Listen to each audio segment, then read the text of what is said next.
Business Incubator welcome you all to this webinar. So we often, ignore the possibility of expanding our ventures abroad due to the fact that a little information is available. Also, there is no one to guide us on how we can, take our ventures abroad. To your knowledge, I would like to tell you that there are numerous amounts of, benefits that you can reap by expanding to countries like the USA.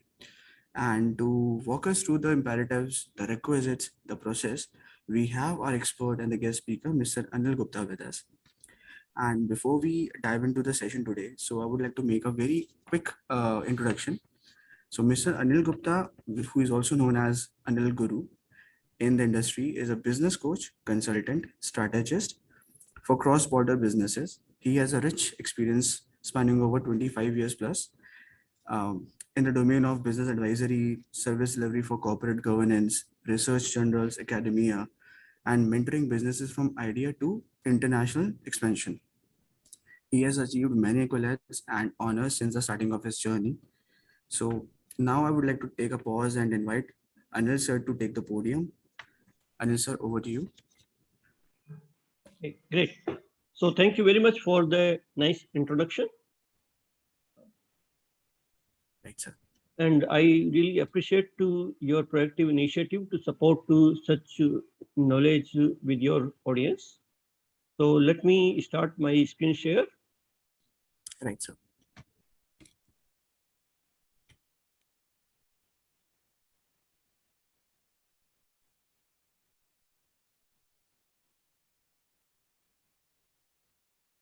Here is a brief about me. I am my own publication from UK. I have published my research paper. I have both I10 and H-index ratings. Former President Dr. Pranab Mukherjee appreciated my theory of innovation nirvana. I advise both government and non-governmental agencies also to solve the problems on the entrepreneurship model.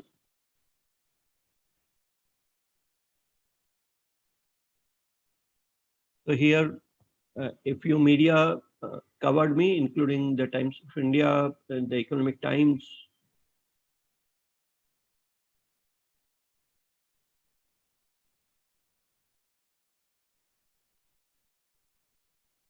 This is a brief about me. Now, let's start. The first and foremost question is why we should expand across the border. India is 1.3 billion population country, leading towards 5 trillion economy. Then why I should go beyond India? It's a huge market. It's a growing market. So here are a few regions which indicates the reasons to go cross-border. Why MNCs companies expand beyond the borders. There may be different kind of internationalization that we will discuss later, but here are a few reasons like the cheap raw material availability or the cheap human resource availability. As you know, IT industry, India is hub because the competent and low-cost resources availability. Then at some of the places, the processing is very economical. You can utilize, in the lower utility cost, lower manpower cost, and lower taxation for the export or import. So the economic processing, China is the factory, everywhere. Then favorable markets. So some of the markets may be very favorable to you, while some other markets may not be. Okay, so it depends upon the local purchasing power, the local cultural values, the normative conditions, the climatic conditions, or the consumer behavior patterns. So everything combined makes the favorable market. And then legal framework. Some of the businesses may not be legal in a particular country, but it can be legal in some other country. So, for example, if you want to have a, say, like lottery business, many of the countries don't allow that. If you want to have a Raj Kundra kind of business, India does not allow it. Okay. Similarly, like the merchant trading is one thing which India discourages very much. Merchant trading is basically importing from some other country and don't bringing it to India, directly selling it to other country while you are in India. So that is not allowed in India. So such kind of legal compulsions are there. So people incorporate outside India and they start doing business with that particular entity. Then international treaties are very important. Lot of countries have FTAs, free trade agreements. Lot of countries has certain kind of favorable benefits. So for example, if you are exporting certain garments from India, then it need to meet a minimum standards when it is reaching to the European ports. However, the same garment can be acceptable at the lower standards when it is being exported from the African countries, because many of the European countries has given certain relaxation for the African countries. So the international treaties are very important. What is your product? For that product, what kind of international treaties you have? Okay, so that will minimize your cost of taxation. That will minimize your overall costing for the selling the product in the world market. Now, there are different kind of cross-border businesses. So at the very beginning, we start with a domestic company. We know India is our market. And the good thing with India is India has market for everyone. You can have here, say, for example, restaurant business where you can offer lunch in 50 rupees, and you can have a 5-star hotel or restaurant where you can offer the lunch in 5,000 rupees also. So everybody has this segment. Every segment present available in the market, and you have the market for every market segment. So most of the people, they start working with the domestic company. Soon they realize that they should take certain advantage from the other countries. So for example, recently I came to know that a person started to restaurant which has the cuisines from the Gulf. And it's very popular now in Delhi. He started to around just before the pandemic. And after that, all the situation was not in favor, yet he is very much growing now. So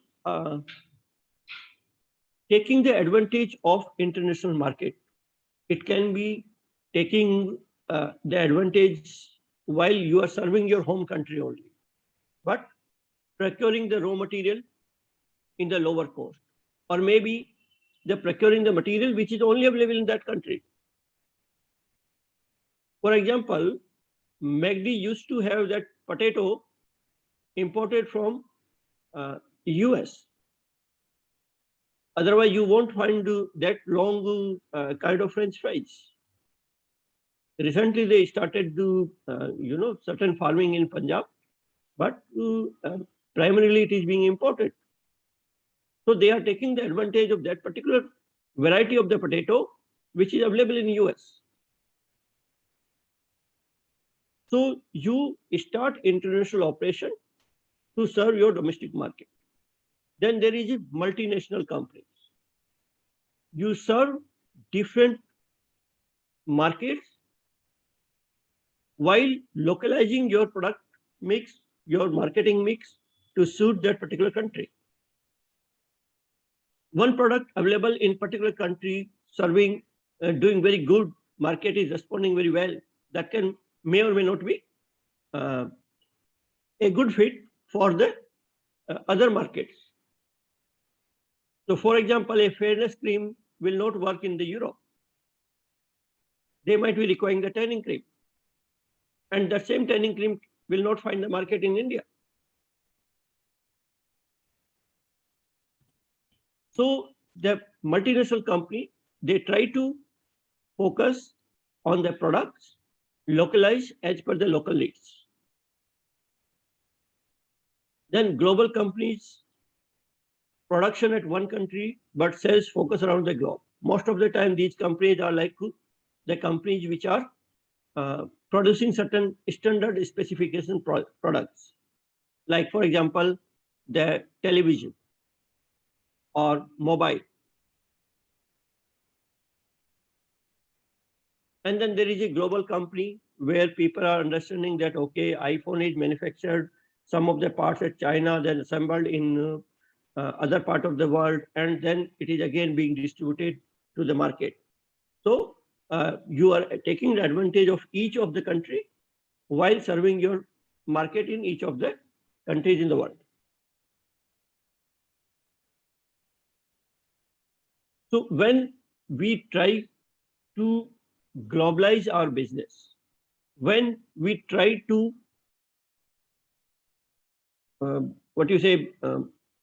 transform your MSME or startup into MNC, then there are certain questions involved. You must think on these questions. What are the objectives you will be meeting? Many of the people incorporate the business in US just to protect their IP in that particular company in US, because it will enhance the valuation of IP and hence the valuation of the company.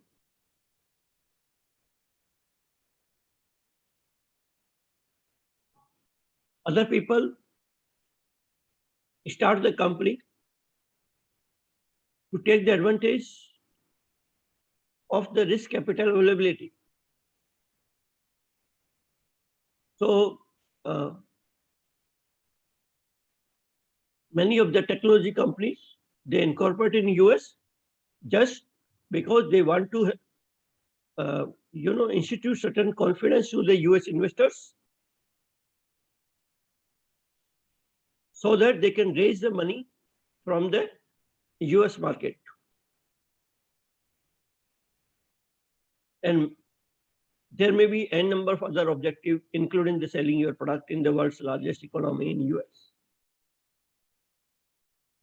Then what are the support available for that particular country? Okay.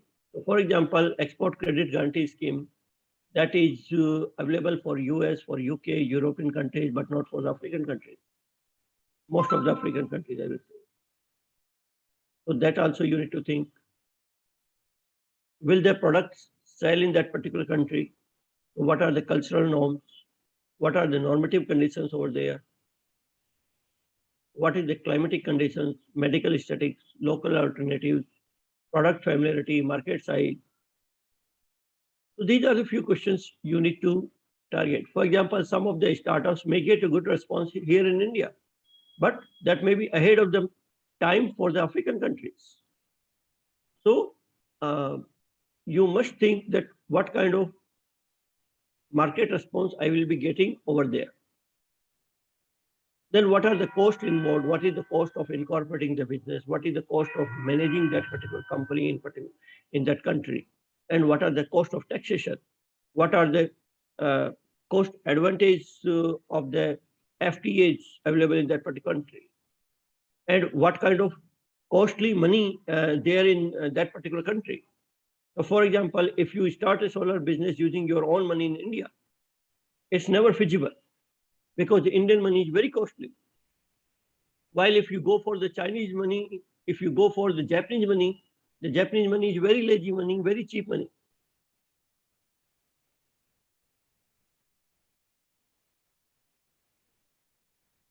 So these are a few questions. Then you need to decide about how you will be entering into that particular country. There are certain parameters which you need to think, what kind of degree of control you want to have, what kind of risk you can involve, what are the resource commitments you have, and how much advantage you want to unleash and how much advantage you can offer to other people, other stakeholders, stakeholder in terms in the entire supply chain or selling system, not the equity holder.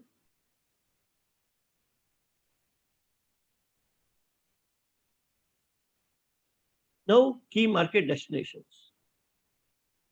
Most of the key markets around the world, they require a resident director, including India. Under Section 149(2) of the Companies Act 2013, India requires a resident director, at least one resident director. Okay. Similarly, other countries also require. For example, Mauritius require 2 resident directors for the standard company and 1 director for the global business company. Most of the foreigners will be going for the global business company only, though it is very costly. Singapore require 1 director, Thailand require, Hong Kong, Australia, UAE. These are the countries which require at least 1 resident director, and you can see the typical cost available over there for a resident director for 1 year in terms of USDs.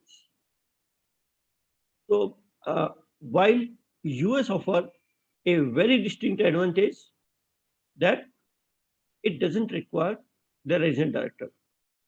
So your most of the cost is saved in compared to other countries. In Canada, some of the provinces, there are 2 kinds of registration that I will come later. One is federal and one is provincial. So provincial registrations, Ontario, BC and Alberta, these don't require resident director, while federal companies or other provinces require at least 1 and up to 25% of the board as a resident director. So this is a significant cost when you are trying to incorporate a company. You must consider this.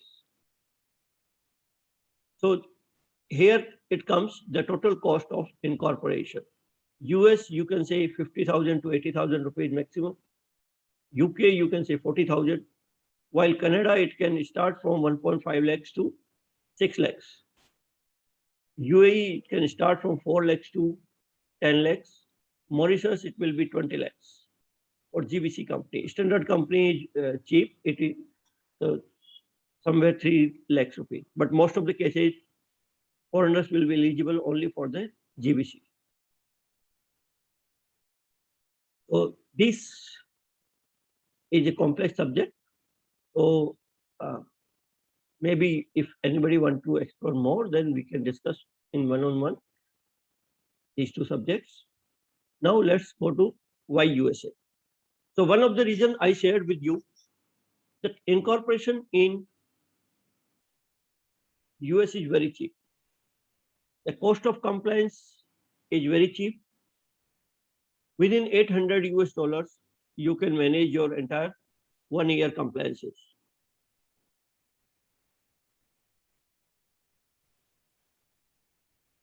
Cultural and normative conditions. So cultural in US is always open for every new ideas, and English speaking nation, opportunity available for everyone. And it is normative condition over there that people usually don't appreciate the discrimination. So that's why it's first choice for most of the other part of the world to incorporate in US. And then high ecosystem is very developed highly matured startup ecosystem. Most of the global unicorns are produced from US. Availability of risk capital.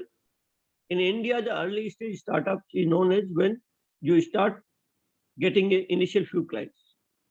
While in US, it is when you have the idea or prototype, it's the early stage startup.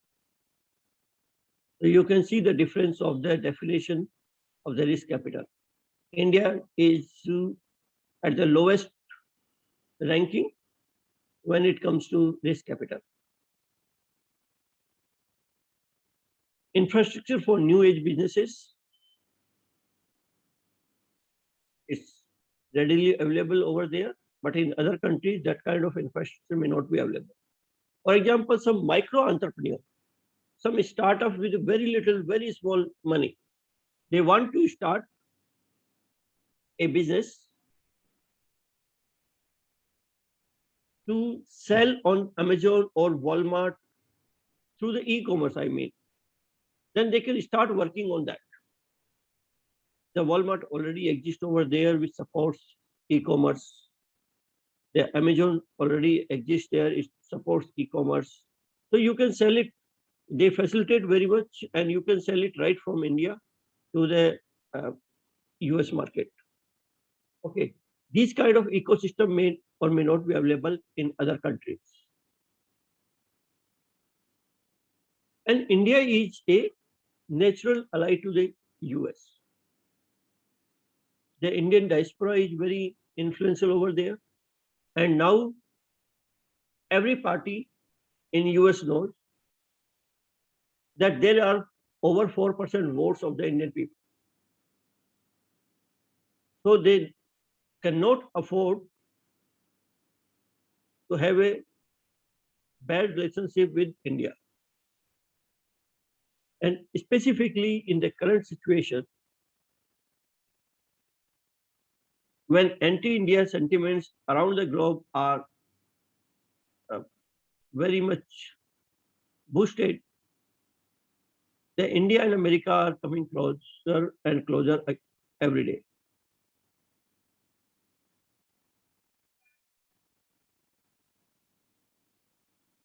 Now, why to incorporate?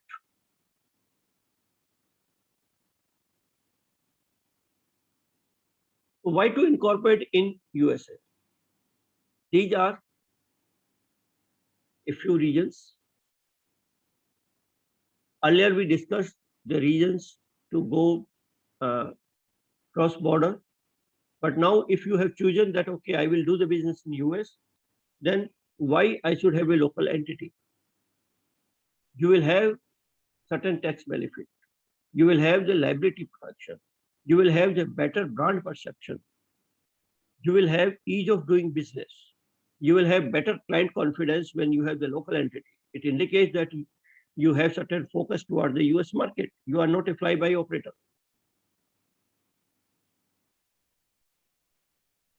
So liability protection is both ways. Your company liability not affecting you personally, and your personal liability will not affect your business. And then brand perception is very much important. US companies not only respected in US, but these are respected around the globe. So that brand perception, when you are present in US, you can unleash the benefit around the globe, including in India. Market access, when you are available over there, you can sell on certain item on certain platforms using certain channels, which are only available for the US local businesses. Then payment processing is very easy, because if you are a local company, you have local tax identity, then you can utilize certain payment gateways, bank accounts, etc., which you cannot have without having a business entity. Tax benefits are also there. I will explain later this. Ease of doing business is, everybody knows where US is and where India is. And then client confidence will definitely help you to sell more in quantity as well as in the price for each of the item you are selling. So in both ways, it will boost to the total profits in the business. Venture capital availability, ease of doing business. Now see here, I will discuss again how it affects the overall profitability. For example, if you are a Amazon seller and you sell 10 items, each item price is $10. So total volume of sales is 100. And I assume 20% is profit. It means your product costing was, overall costing was $8 and you are selling in the $10. Now, as a local company, you see, you realize this the fact, if some item is made in India, you will pay higher price in compared to made in China. While the difference between Indian quality and Chinese quality is somewhere 1820 or 1920. But the difference in the quality between US and India is much wider. So the people prefer to buy products which are sold by US companies, local companies, or manufactured by the local companies like that. So if you are a US company, you will be able to sell it on higher prices, maybe $15, rather than selling the 10 items, you will be able to sell 15 pieces. So your total volume increases to 225. Your total costing is $120. Now you can see earlier you were enjoying $20 only, and now you are enjoying more than $100. So that is the benefit of the client confidence. That is the benefit of having a local entity in US. Now, one of the key question is how the taxation works. How I will bring my money back to India.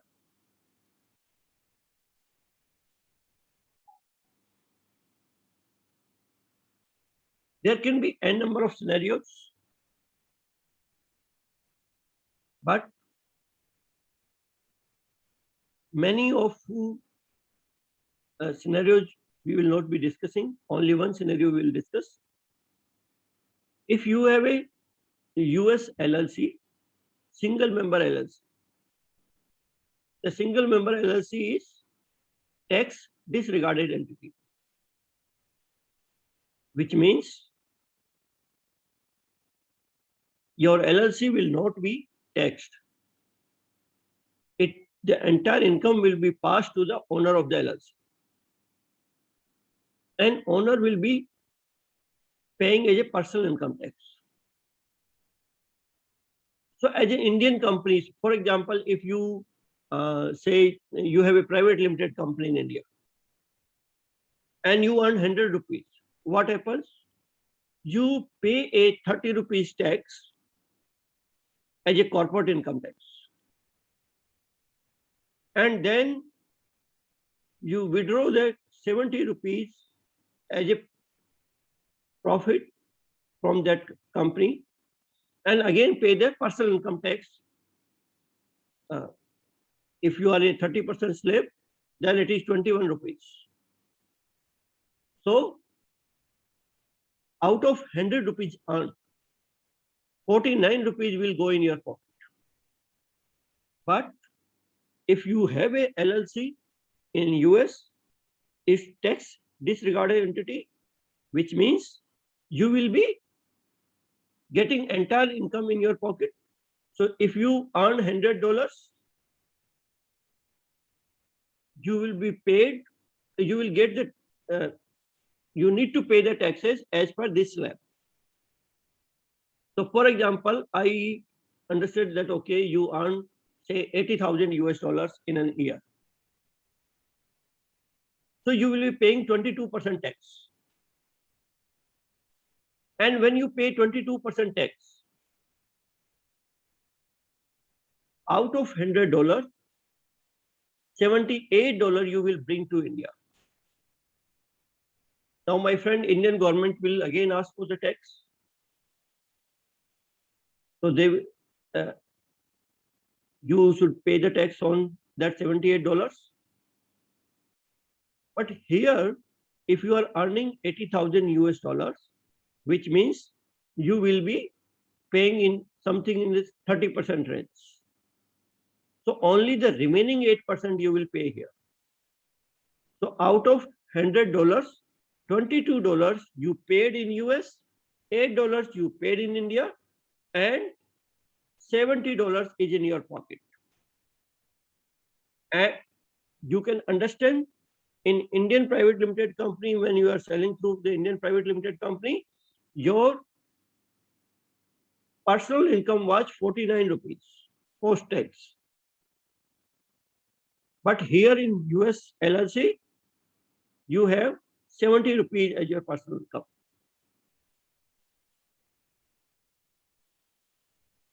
Mr. Utkarsh, I am audible, right? Yes, sir, you are. Okay, great.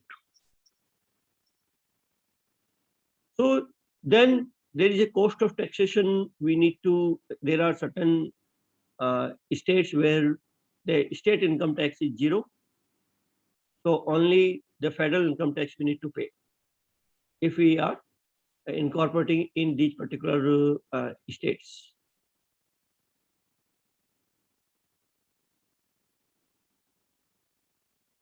Now we need to understand the legal framework.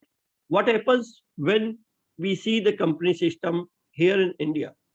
We assume that the same way it works in US or other part of the world.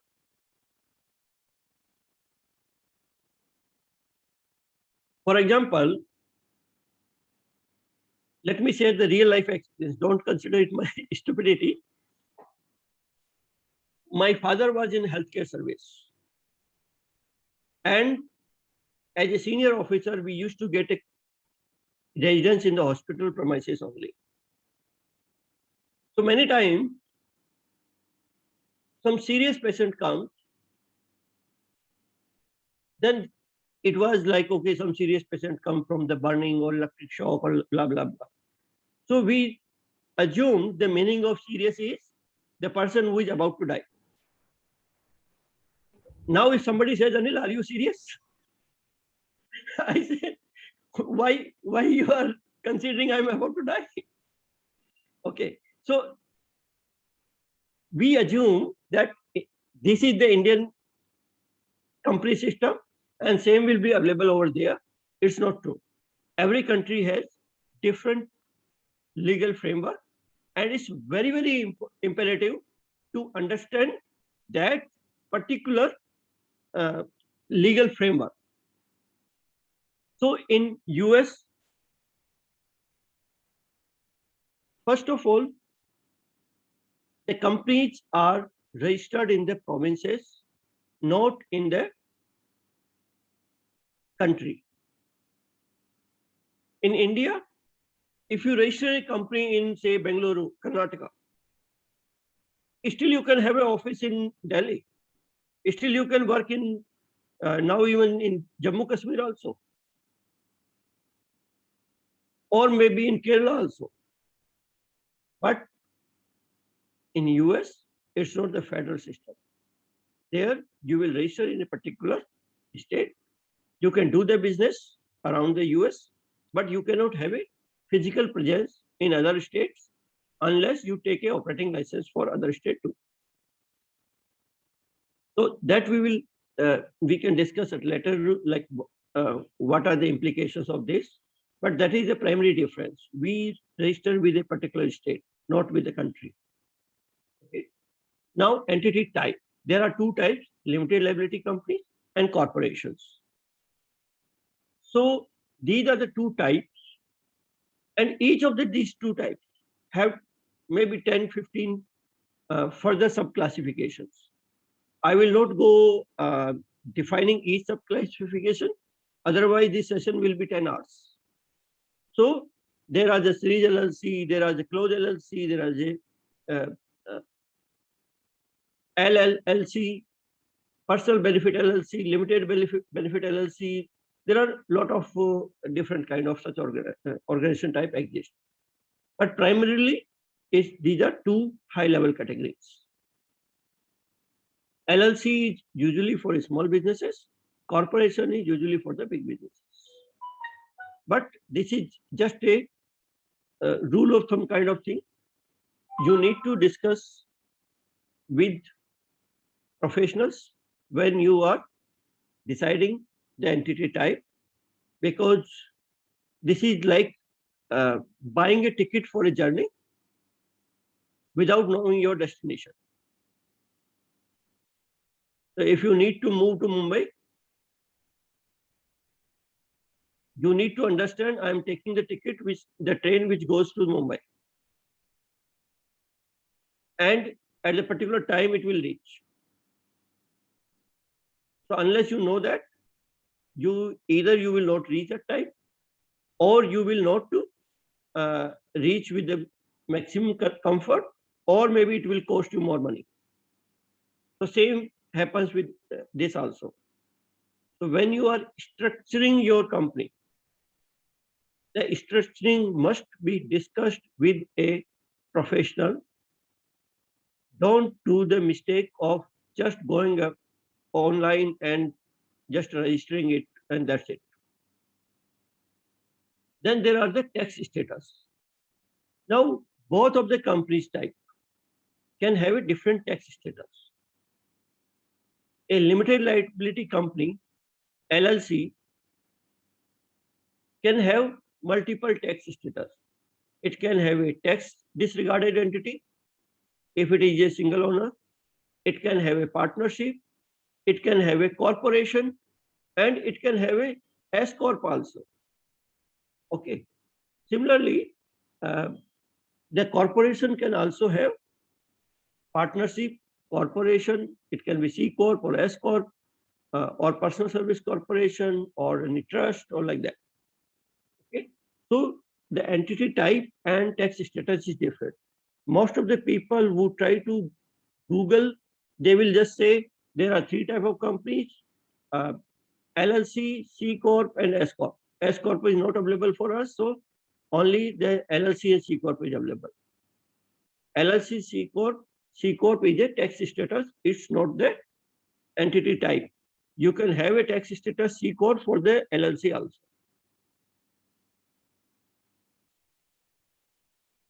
Company type, as I told you, the jurisdiction is state. Tax status, the jurisdiction is federal.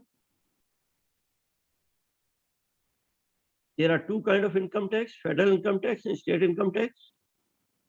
9 states has almost zero state income tax, or precisely 7 states has the zero state income tax, and 2 has income tax on certain interest or dividend kind of income, but not to all the income.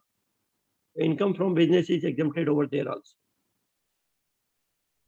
But it's only the state income tax, not the federal. Federal income tax will be applicable consistently at the rate of 21% around the US. And then sales and use tax, it depends upon PIN code. It depends upon, like one rate is federal, then state, and even the local bodies. You can see the one paracetamol available in, say, 50 cents in one store. After going 1 kilometer, you may find a different rate of the paracetamol on the other medical store, because it's a different PIN code. And sometimes even the single PIN code has a different tax status. But most of the time, sales and use tax is not applicable for the small businesses, because up to some limits, sales and use tax is exempted. And because US has the destination-based tax regime. Again, it is the difference between India and US. India has the origin-based tax regime, and US has the destination-based tax regime. So each of the state you have different limits, and you will be consuming those limits, and then only the sales and use tax will be applicable. For example, Texas has up to 1.1 million turnover limit. So unless you cross that limit in Texas, you will not be taxed.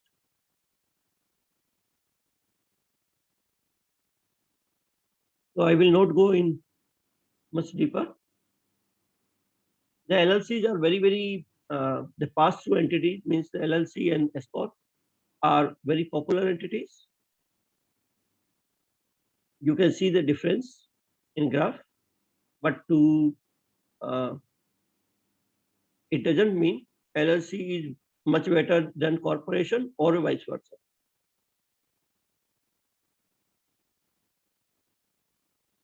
The advantage of LLC is it's just like a proprietorship shop. If some customer you want to serve in one way, other customer you want to serve in other ways, you want to have a very less regulation. It's a proprietorship shop kind of thing. It's entirely, you are the king of that particular business. You decide whatever you want to do. Okay. So it's very less regulated. You have all the flexibilities to do the business. And that's why LLC is in more popularity.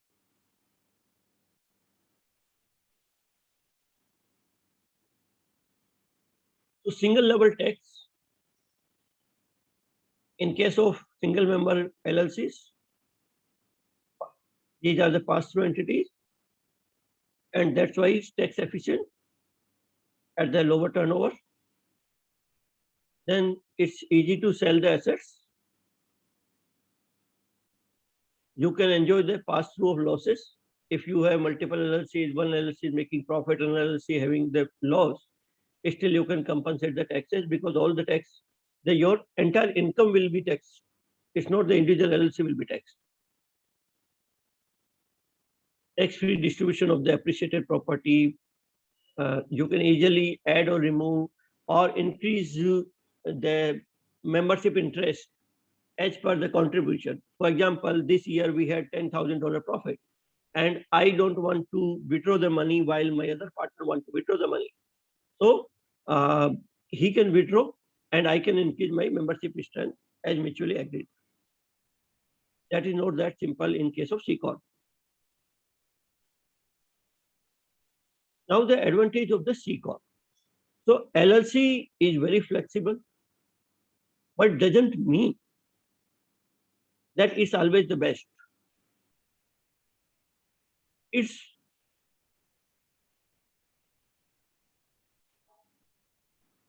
C Corp has many advantages over LLC. So we need to evaluate which are the advantages are most important for us. So the relevance of the benefits you need to take. The paracetamol may be good for the fever, but not for the abdomen pain or not for the headache. At the same time, other antibiotic may be good for that particular infection, but not for the headache. So every type has its own merits and demerits. C Corp has the advantage that it's attractive to the investor. Investor never invest in LLCs. It's not that it's not legal to invest. Legally, he can. But in most of the cases, even if he invests in LLC, he will say within this much time period, you need to convert into C Corp. And otherwise, he will prefer to invest in C Corp only because there is a qualified small business stock benefit.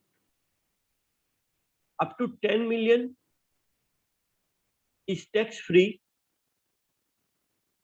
if you have held that stock for 5 years. So the investor want to create the wealth. They don't want to earn the money through your dividends. They want to create the wealth by taking the exits. So they will enjoy this 10 million, say 3 million tax benefit when they are encashing the stocks in your company. Then the personal income tax goes up to 37% plus the state income tax. But the federal income tax is 21%. So if you are doing the business beyond a particular threshold, then LLC tax efficiency no more valid, and corporations are more efficient in terms of tax.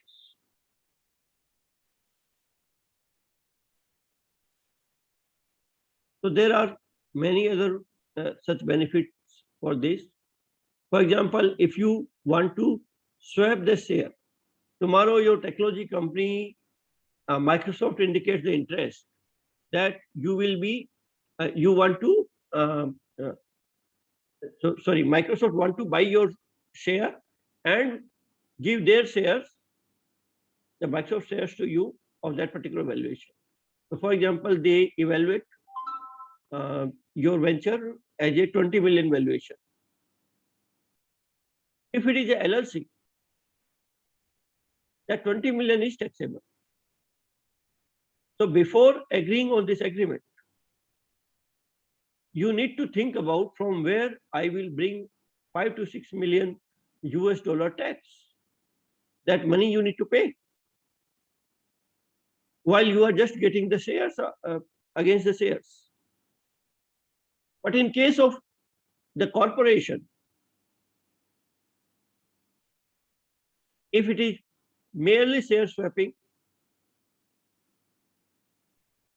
you need not to pay a single penny tax irrespective of the valuation.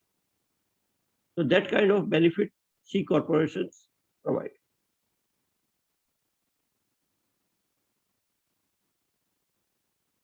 So LLC and C corp, you need to decide, your CPA need to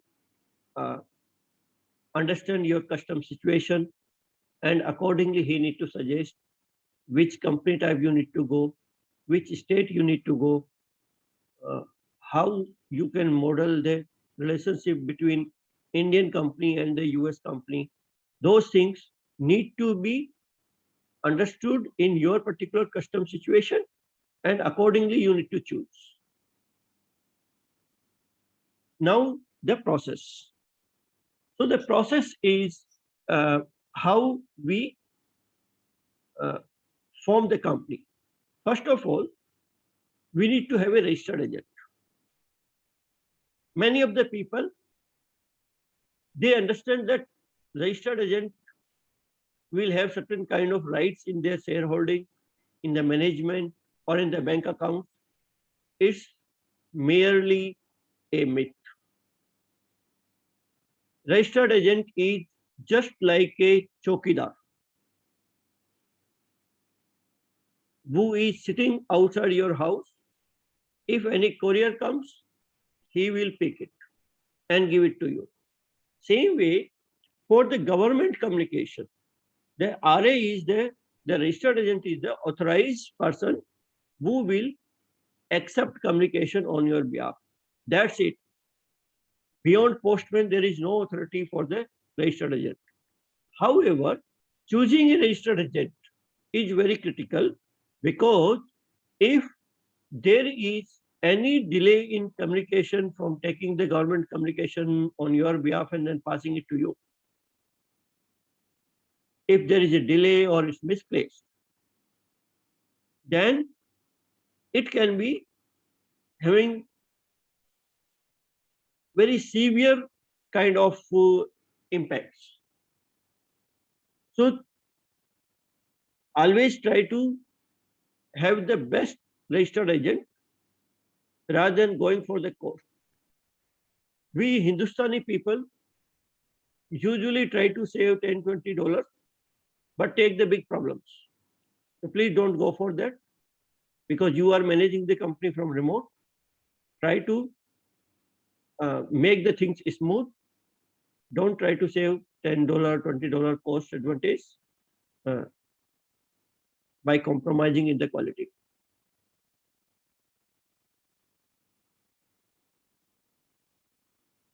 These are the factors to choose registered agent. Then EIN number. So US has the tax identities like SSN number for the PR and for citizens. So they have the SSN numbers. But for just 1 moment.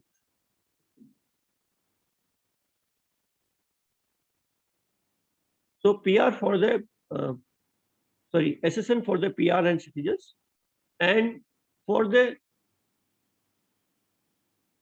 aliens, for the foreigners, individuals, they have ITIN, individual tax identification number. And for the corporates, is the EIN, employer identification number. The name is, it looks like it's related to payroll, but the EIN is countrywide acceptable in all the departments. So it's like a corporate PAN card. The standard application usually takes 46 to 60 working days. You can verify this fact on the IRS website also. But fortunately, there is a way to expedite it, and that can be done very easily.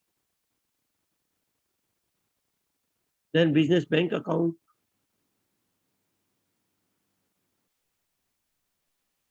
So these are few factors which you need to consider.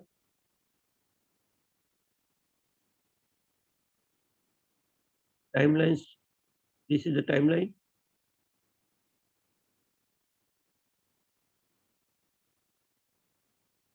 Okay, this is the cost of LLC. I assume Delaware, because it's the most important destination, most favorable, most popular destination. For that, this is a typical rate chart. So you can consider this as an indicative rate cost. You need to have a budget for this. So this is all about the incorporating in US. These are a few professional commitments we have with our clients. And let's me take this opportunity to answer queries. If you have anything, then we can discuss the queries. Right, sir.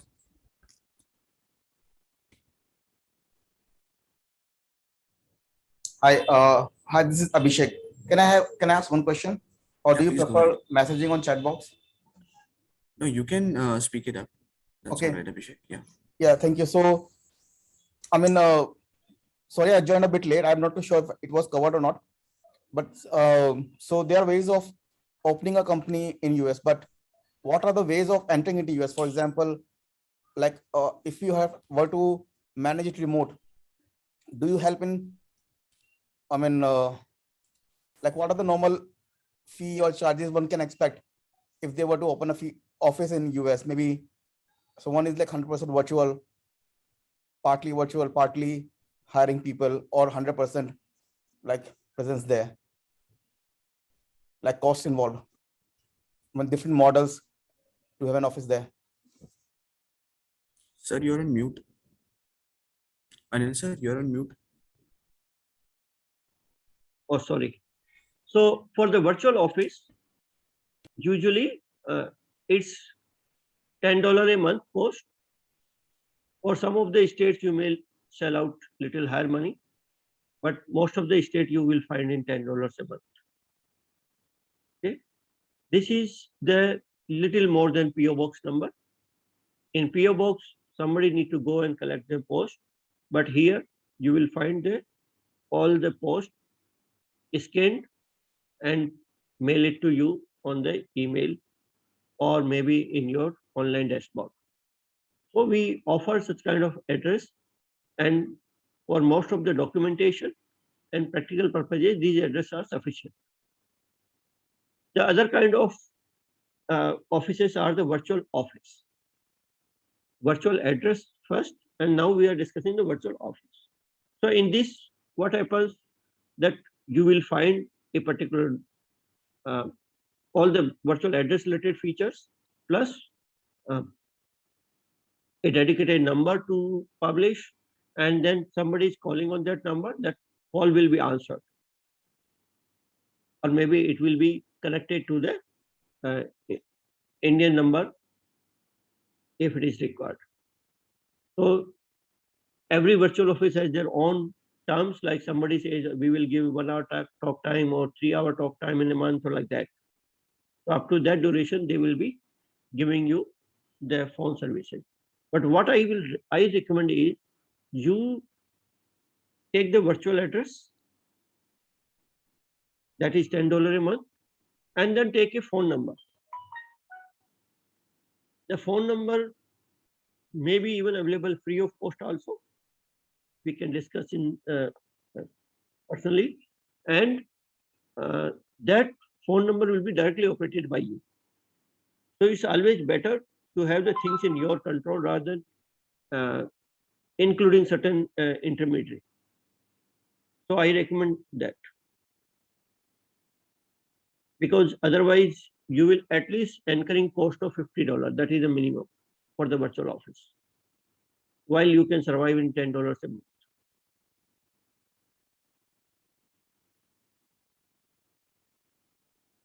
Am I answered, Mr. Krishna, or you want something else?